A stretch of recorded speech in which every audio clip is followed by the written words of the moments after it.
Donald ட்ரம்பை அவசரமாக சந்திக்கப் போகும் நெட்டன்யாகுவும் Donald ட்ரம்பிடம் Netanyahu முன்வைக்கப் போகும் 7 நிபந்தனைகளும் ஈரானுக்கு எதிரான தாக்குதல்களை அவசரமாக மேற்கொள்வதற்கான வேலை திட்டங்களும் ஈரானுக்குள் மீண்டும் வன்முறைகளும் கலவரங்களும் ஆரம்பிக்கப்பட போகின்றதா? இவை தொடர்பாக எவ்வாறான அறிவித்தல்கள் வெளியிடப்பட்டுள்ளன? ஈரானுக்கு எதிரான தாக்குதல்களை ஆரம்பிப்பதற்கு முன்பு இந்த வன்முறைகளுடைய கலவரங்களுடைய 2ஆம் சுற்று ஆரம்பிக்கப்பட போகின்றதா? இதற்காக அமெரிக்காவும் இஸ்ரேலிய ஆக்கிரமிப்பும் மேற்கொண்டு வரக்கூடிய வேலை திட்டங்கள் என்ன? மத்திய கிழக்கிலே இருக்கக்கூடிய அரபு நாடுகளுக்கு இறுதி வாய்ப்பையும் இறுதி எச்சரிக்கையையும் வெளியிட்டிருக்கக்கூடிய ஈரான் ஆப்ரஹாம் லிங்கன் போர்க்கப்பலில் மேற்கொள்ளப்பட்டிருக்கக்கூடிய விசேட கலந்துரையாடல்களும் டெல்டா படைப்பிரிவுகளை சந்திக்க சென்றிருக்கக்கூடிய அமெரிக்க மத்திய கட்டளை தளபதியும் பலஸ்தீனிய மக்களுக்கு ஆதரவான யெமன் ஹவுதிகளின் தொடர்ச்சியான மக்கள் பேரணியும் பலஸ்தீனிய மக்களிடத்தில் யெமன் ஹவுதிகள் விடுத்திருக்கக்கூடிய கோரிக்கையும் விரிவடையும் காசாவின் மஞ்சள் நிற எல்லை பிரதேசங்களும் காசாவின் சிவில் நிர்வாகத்தை முழுமையாக கட்டுப்படுத்துவதற்கான வேலை திட்டங்களை ஆரம்பித்திருக்கக்கூடிய ஐக்கிய அரபு அமீரகமும்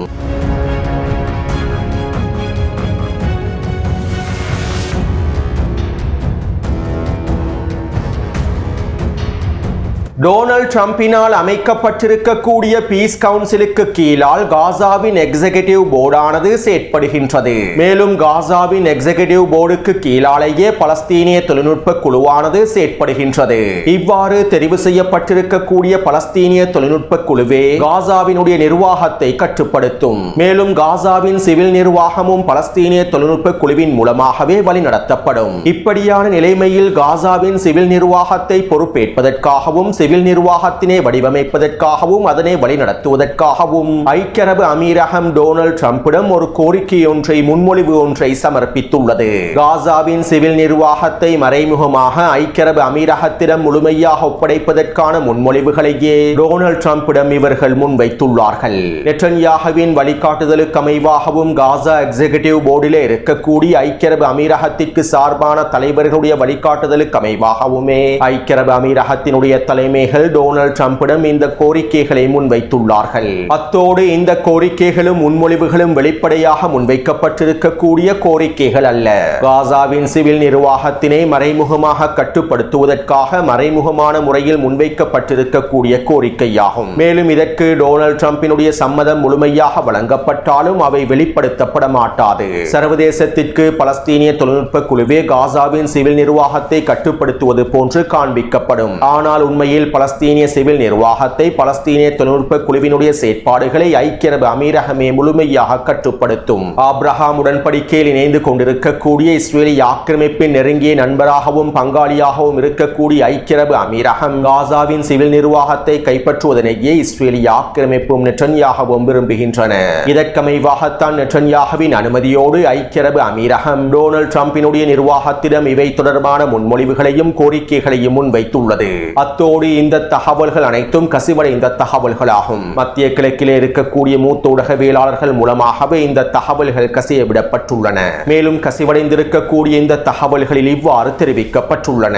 காசாவின் சிவில் நிர்வாகம் காசாவுக்கான எக்ஸிகியூட்டிவ் போர்டின் மூலமாக ஐக்கிய அரபு அமீரகத்திற்கு வழங்கப்படும். மறைமுகமாகவே இவை அனைத்தும் ஐக்கிய அரபு அமீரகத்திடம் ஒப்படைக்கப்படும். இதற்கமைவாக காசாவின் நிர்வாகத்தை கட்டமைப்பதற்கும் வழிநடத்துவதற்கும் ஐக்கிய அரபு அமீரகம் பல பில்லியன் டாலர்களை முதலீடு செய்யும். இதன் ஆரம்பமாக முதல் 2 வாரங்களுக்குள்ளேயே ஐக்கிய அரபு அமீரகம் 5 பில்லியன் டாலர்களை முதலீடு செய்யும். இந்த திட்டத்திற்கு கீழால் காசாவிற்குள்ளே இருக்கக்கூடிய அனைத்து வர்த்தகம் மற்றும் வியாபாரங்களும் ஐக்கிய அரபு அமீரகத்தினுடைய கட்டுப்பாட்டுக்கு கீழால் கொண்டு வரப்படும். காசாவினுடைய வியாபாரிகளுக்கும் வர்த்தகர்களுக்கும் ஐக்கிய அரபு அமீரகம் பல மில்லியன் டாலர்களை வழங்கி அவர்களை முழுமையாக தங்களுடைய கட்டுப்பாட்டுக்கு கீழால் கொண்டு வரும். காசாவிற்குள்ளே நுழையக்கூடிய அனைத்து வர்த்தக பொருட்களையும் ஐக்கிய அரபு அமீரகமே விலை கொடுத்து வாங்கும். காசாவிற்குள் எந்த பொருள் நுழைவதாக இருந்தாலும் அவை அனைத்தையும் ஐக்கிய அரபு அமீரகமே விலை கொடுத்து வாங்கும். பின்பு ஐக்கிய அரபு அமீரகம் அவற்றை அதனுடைய தனியான செயற்பாடுகள் மூலமாக கட்டமைப்பின் மூலமாக காசாவிற்குள்ளே வர்த்தகம் செய்யும். மேலும் அமெரிக்க தனியார் பாதுகாப்பு நிறுவனங்களின் உதவிகள் மூலமாக காசாவிற்குள்ளே அதனுடைய படைகளையும் களமிறக்கும். காசாவின் சிவில் நிர்வாகத்தை கட்டுப்படுத்துவதற்கு காசாவிற்குள்ளே நடைபெறக்கூடிய வியாபார வர்த்தகங்களை முழுமையாக கட்டுப்படுத்த வேண்டும். காசாவினுடைய ஒட்டுமொத்த வியாபாரிகளையும் ஐக்கிய அரபு அமீரகம் விலை கொடுத்து வாங்க வேண்டும். இதற்கமைவாகவே ஐக்கிய அரபு அமீரகம் அனைத்து வேலை திட்டங்களையும் மேற்கொண்டு வருகின்றது என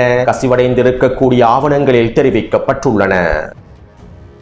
அடுத்து காசாவிலே இஸ்ரேலிய ஆக்கிரமிப்பு ராணுவம் தொடர்ச்சியான வான்வழி தாக்குதல்களை மேற்கொண்டு வருகின்றது. கடந்த 48 மணித்தியாலங்களுக்குள் மாத்திரம் இஸ்ரேலிய ஆக்கிரமிப்பு ராணுவம் 18க்கும் அதிகமான வான்வழி தாக்குதல்களை மேற்கொண்டிருந்தது.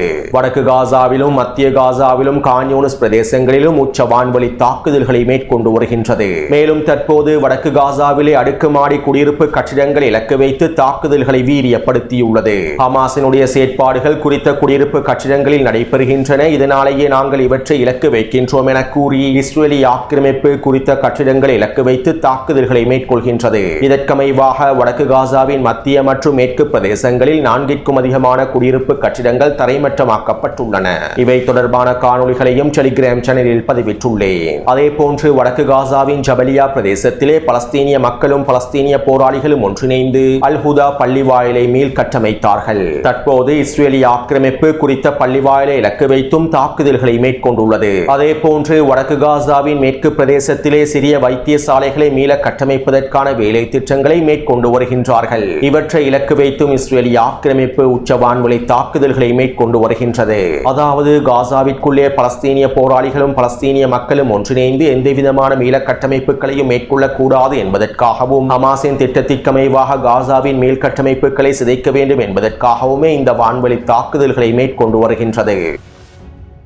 அதே போன்று இஸ்ரேலிய ஆக்கிரமிப்பு ராணுவம் மஞ்சள் எல்லை பிரதேசத்தையும் விரிவாக்கி வருகின்றது. கடந்த 4 மாதங்களுக்கு முன்பு காசாவினுடைய 58% பிரதேசங்களே இஸ்ரேலிய ஆக்கிரமிப்பு ராணுவத்தின் கட்டுப்பாட்டுக்குள் கொண்டு வரப்பட்டது. இதைத் தொடர்ந்து ஒவ்வொரு நாளும் ஒவ்வொரு வாரமும் இஸ்ரேலிய ஆக்கிரமிப்பு மஞ்சள் எல்லை பிரதேசத்தினை விரிவாக்கியது. 200 மீட்டர் 300 மீட்டர் என மஞ்சள் எல்லை பிரதேசத்தினை விரிவாக்கியது. மஞ்சள் எல்லை பிரதேசத்தில் இருக்கக்கூடிய பலஸ்தீனிய மக்களின் வீடுகளையும் குடியிருப்பு கட்டிடங்களையும் தரைமட்டமாக்கியது. குறித்த பகுதியில் இருக்கக்கூடிய பலஸ்தீனிய மக்களையும் வெளியேற்றியது. இவ்வாறு படிப்படியாக மஞ்சள் எல்லை பிரதேசத்தினை விரிவாக்கி தற்போது காசாவினுடைய 66% பிரதேசங்கள் மஞ்சள் நிற பிரதேசங்களாக இஸ்ரேலிய ஆக்கிரமிப்பின் கட்டுப்பாட்டுக்கு கீழால் கொண்டு வரப்பட்டிருக்கக்கூடிய பிரதேசங்களாக மாறிவிட்டன. மேலும் இஸ்ரேலிய ஆக்கிரமிப்பு இந்த மஞ்சள் எல்லை பிரதேசத்தினை தொடர்ச்சியாக விரிவாக்குவதற்கான தாக்குதல்களையும் மேற்கொண்டு வருகின்றது. அடுத்து பலஸ்தீனிய மக்களுக்கு ஆதரவாக யெமனில் ஒவ்வொரு வாரமும் மிகப்பெரிய மக்கள் பேரணிகள் தொடர்ச்சியாக நடைபெற்று வருகின்றன. லட்சக்கணக்கான யெமன் மக்கள் அணிதிரண்டு பலஸ்தீனிய மக்களுக்கான ஆதரவை வெளிப்படுத்தி வருகின்றார்கள். இதற்கமைவாக யெமனின் சனா பிரதேசத்திலே நடைபெற்ற மிகப்பெரிய மக்கள் பேரணியில் கலந்து கொண்டிருந்த யெமன் ஹவுதி போராளிகள் ஊடகங்களிடம் இவ்வாறு தெரிவித்தார்கள். பேச்சுவார்த்தைகளோ கலந்துரையாடல்களோ ஒப்பந்தங்களோ இஸ்ரேலிய ஆக்கிரமிப்பு எதிரியோடு சரிவராது. இஸ்ரேலிய ஆக்கிரமிப்பு எதிரியோடு பேச்சுவார்த்தைகளை மேற்கொள்வதன் மூலமாகவும் ஒப்பந்தங்களை மேற்கொள்வதன் மூலமாகவும் எந்தவிதமான நன்மைகளையும் அடைந்து கொள்ளவே முடியாது. ஏனென்றால் அவர்கள் வாக்குறுதிகளை மீறக்கூடியவர்களாகவே இருக்கின்றார்கள். ஜியோனிச தலைவர்கள் ஒரு பொழுதும் அவர்களுடைய வாக்குறுதிகளை நிறைவேற்ற மாட்டார்கள். இவர்களுடைய வாக்குறுதிகளுக்கு அமைவாக ஒப்பந்தங்களை மேற்கொள்வது எந்தவிதமான நன்மையையும் எங்களுக்கு தராது. இந்த இஸ்ரேலிய ஆக்கிரமிப்பு ஜியோனிச எதிரிகளுக்கு வலிமிகுந்த அடியை வழங்குவது மாத்திரமே தீர்வாக அமையும். அடியின் மொழியை மாத்திரமே இவர்கள் உணர்ந்து கொள்வார்கள். இந்த ஆக்கிரமிப்பாளர்களுக்கு எதிராக தொடர்ச்சியாக போராடுவதன் மூலமாகவே எங்களுடைய வெற்றி இலக்குகளை அடைந்து கொள்ள முடியும். பலஸ்தீனிய மக்களே, இறைவன் உங்களோடு இருக்கின்றான். நாங்களும் உங்களுக்காக இருக்கின்றோம். காசாவிலே ஆக்கிரமிப்பு தொடர்ச்சியான கொடூரங்களை மேற்கொண்டு வருகின்றது. நீங்கள் மீண்டும் போரை ஆரம்பித்தால் நாங்களும் போர்க்களத்திற்கு திரும்புவோம். நீங்கள் ஒப்பந்தத்தை முறித்துக் கொண்டால் உங்களுடைய கட்டளைக்கு அமைவாக நாங்களும் முழுமையான போரில் களமிறங்குவோம். பலஸ்தீனிய மக்களே, நாங்கள் உங்களுடைய உத்தரவுகளுக்காகவே காத்துக் கொண்டிருக்கின்றோம். ஜியோனிஸ் ஆக்கிரமிப்பு எதிரி அடியை தவிர வேறு ஒன்றையும் புரிந்து கொள்ளாது என யெமன் ஹவுதி போராளிகள் ஊடகங்களிடம் தெரிவித்துள்ளார்கள்.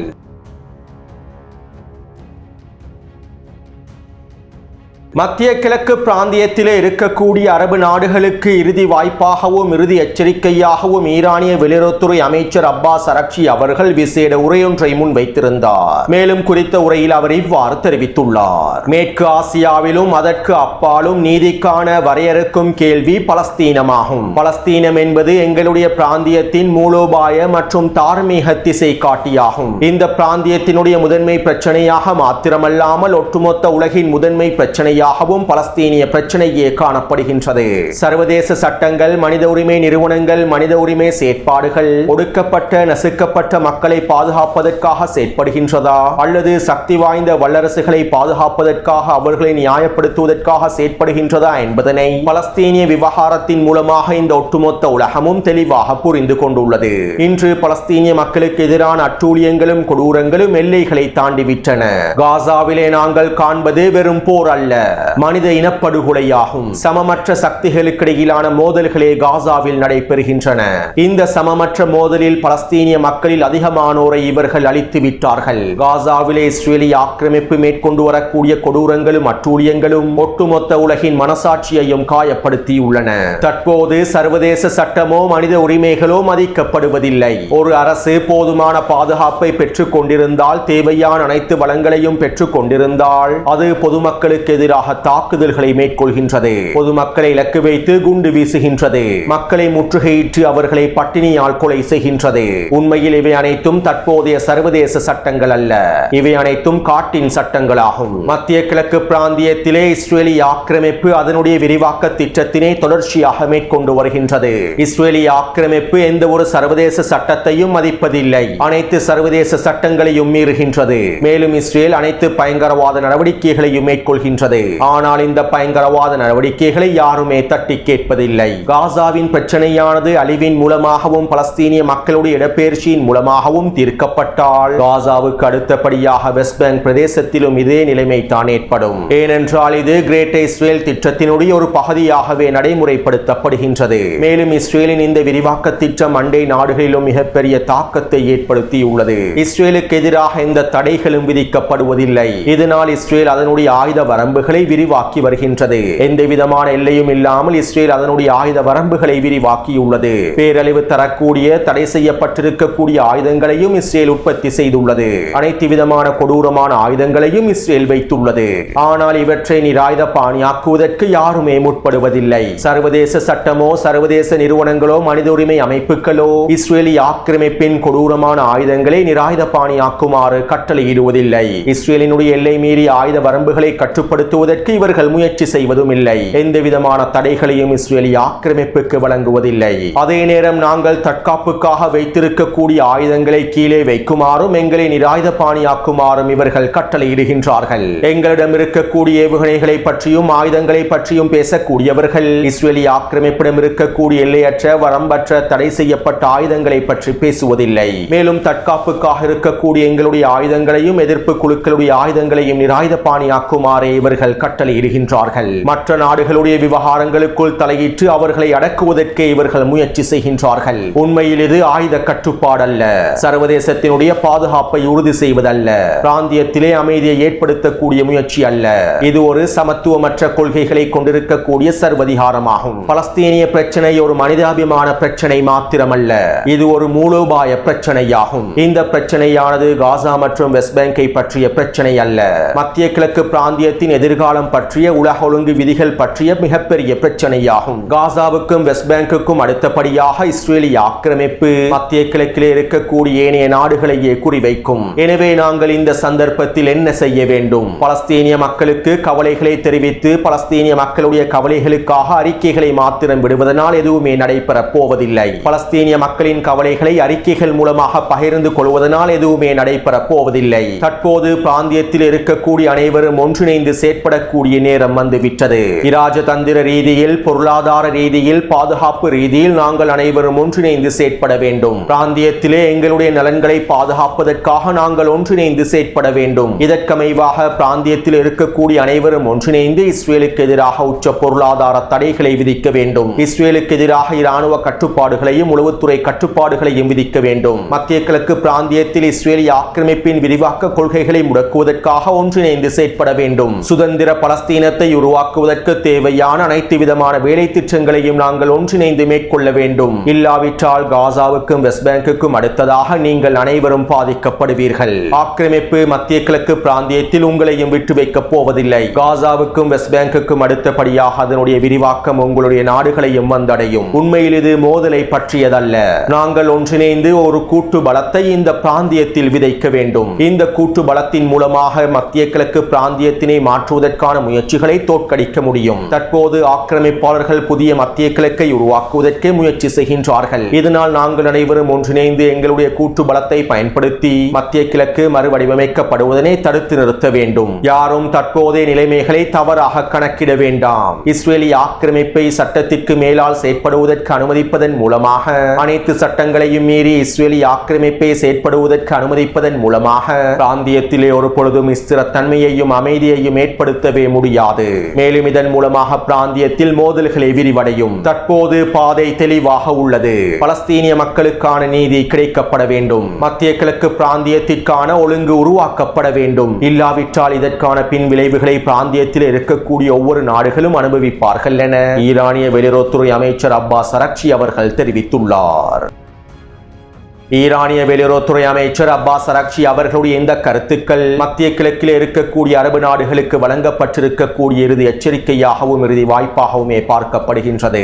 இதற்கு மேலும் அனைவரும் ஒன்றுபட்டு இஸ்ரேலிய ஆக்கிரமிப்புக்கு எதிராக செயற்படாவிட்டால், இஸ்ரேலிய ஆக்கிரமிப்புக்கு எதிராக பொருளாதார ரீதியாகவும் இராஜதந்திர ரீதியாகவும் பாதுகாப்பு ரீதியாகவும் செயற்படாவிட்டால் மத்திய கிழக்கு பிராந்திய மோதலை யாராலும் தடுத்து நிறுத்த முடியாது என்பதனையும், இதன் விளைவுகளை மத்திய கிழக்கில் இருக்கக்கூடிய ஒவ்வொரு நாடுகளும் அனுபவிப்பார்கள் என்பதனையும் ஈரானிய வெளியுறவுத்துறை அமைச்சர் குறிப்பிட்டுள்ளார். ஆனால் இந்த அரபு அடிமைகள் ஒரு பொழுதும் இவற்றை ஏற்றுக்கொள்ளப் போவதில்லை. ஈரானினுடைய இந்த இறுதி எச்சரிக்கைகளையும் இறுதி வாய்ப்பையும் அடிமை அரபுகள் ஒரு பொழுதும் ஏற்றுக்கொள்ளப் போவதில்லை. மேலும் இவர்கள் பலஸ்தீனிய மக்களுக்கு செய்த துரோகத்திற்காக நிச்சயமாக தண்டிக்கப்படுவார்கள். பலஸ்தீனிய மக்களுக்கு செய்த துரோகத்திற்கான விளைவுகளை முழுமையாக அனுபவிப்பார்கள். இவ்வாறு இதற்கான விளைவுகளை அனுபவிக்கக்கூடிய காலம் வெகு தொலைவில் இல்லை.